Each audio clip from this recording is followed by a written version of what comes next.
জুলাইয়ের আন্দোলনের মধ্য থেকে আমরা যাদেরকে বিদায় করেছিলাম তারা যতটুকু জুলাইকে বিতর্কিত করতে পেরেছে তার থেকে অনেক গুণ বেশি বিতর্কিত করেছে এই যে জুলাইয়ের যারা নেতৃত্ব দিয়েছে। সরকারের মধ্যে সবসময় একটা প্রবণতা ছিল অপরাধগুলোকে ধামাচাপা দেওয়া, এবং এই ধামাচাপা দিতে গিয়ে তারা মানুষের সাথে ধোঁকাবাজি করেছে। এই যে অন্যায়, এই যে চাঁদাবাজি, এই যে অপরাধ, এই অপরাধের দায় এদেরকে আমি যতটুকু দিব ঠিক সমানভাবে উপদেষ্টা পরিষদকে আমি সেইভাবে দিতে চাই। অনেকদিন ধরে আলোচনায় আছে যে জুলাই বিক্রি করা হচ্ছে, টেলিভিশনে, মিডিয়াতে, বিভিন্ন জায়গায় আলোচনা হচ্ছে।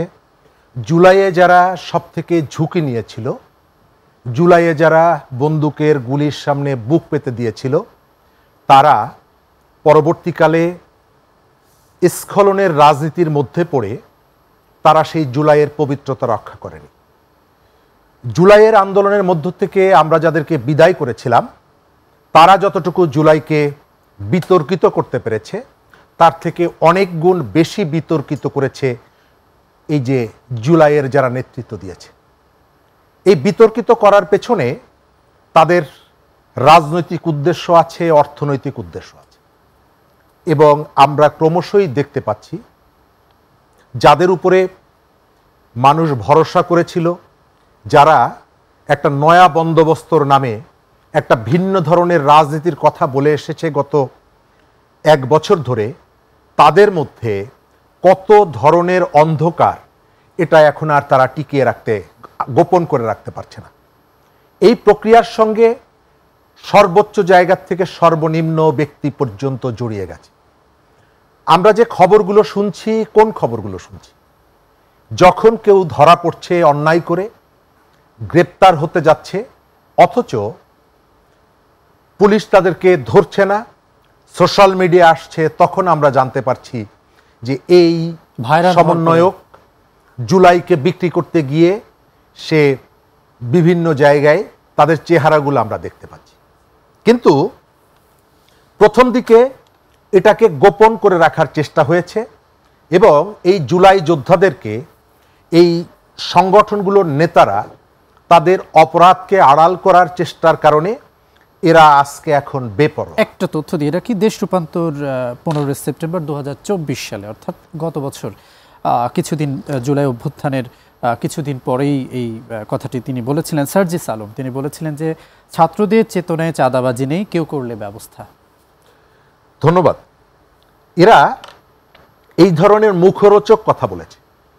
একটা অভ্যুত্থানের পর তার নায়কদেরকে, তার নেতাদেরকে মানুষের শ্রদ্ধা করার কথা, কিন্তু গত এক বছর তাদের যে আচার আচরণ, তাদের যে বক্তব্যগুলো, এবং এই বক্তব্যগুলো দিয়ে তারা মেসেজ দেওয়ার চেষ্টা করেছে যে আপনারা, আপনাদের শ্রদ্ধার দরকার নেই, আপনারা আমাদেরকে ভয় পাবেন।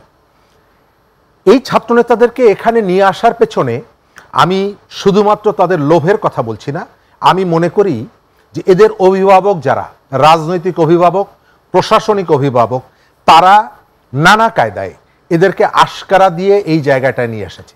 সরকারের মধ্যে সবসময় একটা প্রবণতা ছিল অপরাধগুলোকে ধামাচাপা দেওয়া, এবং এই ধামাচাপা দিতে গিয়ে তারা মানুষের সাথে ধোঁকাবাজি করেছে। গত বছরের সেপ্টেম্বর মাসে সরকার প্রথম যে বিতর্কের মুখে পড়ে সেটা ছিল ডিসি নিয়োগের আর্থিক অনিয়ম। যখন এই আলোচনাটা এলো, সরকারের উচিত ছিল যারা এই ঘটনার সাথে যুক্ত তাদের বিরুদ্ধে ব্যবস্থা গ্রহণ করা। সরকার তাৎক্ষণিকভাবে একটা তদন্ত কমিটি করলো 4 জন উপদেষ্টাকে দিয়ে। এক বছর অতিক্রান্ত হতে চলেছে, এখন পর্যন্ত সেই তদন্ত রিপোর্ট প্রকাশিত হয়নি। তার অর্থ হচ্ছে সরকার চায় না এই দুর্নীতির সাথে কারা যুক্ত তারা যাতে বাইরে যায়। সেকেন্ড জায়গাটা হচ্ছে সরকারের ভেতর থেকে অথবা বাইরের থেকে একটা অংশ হয়তো প্রকারান্তরে চেয়েছে এই অভ্যুত্থানের সাথে সামনে যারা ছিল, পেছনে যারা ছিল, তাদেরকে কিভাবে বিতর্কিত করা যায়। আমি এই কারণে বলছি যে এই প্রক্রিয়ার সঙ্গে উপদেষ্টারা যেভাবেই হোক না কেন, এই রেসপন্সিবিলিটি শুধুমাত্র আমি 1-2 জন উপদেষ্টাকে দিব না, এদের টিম, ইনক্লুডিং প্রধান উপদেষ্টা।